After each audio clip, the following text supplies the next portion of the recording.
మిల్లెట్స్‌తో చేసిన ఆపాలు మీరెప్పుడైనా తిన్నారా? తినకపోతే తప్పకుండా ట్రై చేయండి. చాలా చాలా హెల్తీ అండ్ చాలా టేస్టీగా కూడా ఉంటాయి. డైట్‌లో ఉన్న వాళ్ళకి పెద్ద ఆప్షన్స్ అనేవి ఉండవు తినటానికి. అలాంటి వాళ్ళు కూడా హ్యాపీగా ఎంజాయ్ చేయొచ్చు. కొత్తగా చూసేవాళ్ళు ఛానల్‌ని సబ్స్క్రైబ్ చేసుకోవటం మర్చిపోవద్దు.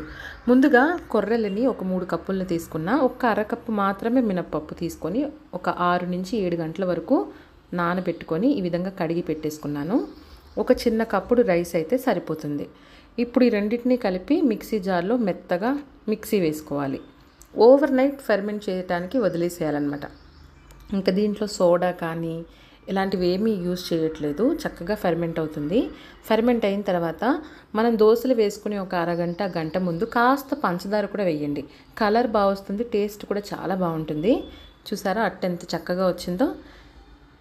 ఇప్పుడు కాస్త ఆయిల్తో వేసుకొని ఎంజాయ్ చేయటమే. ట్రై చేయండి తప్పకుండా.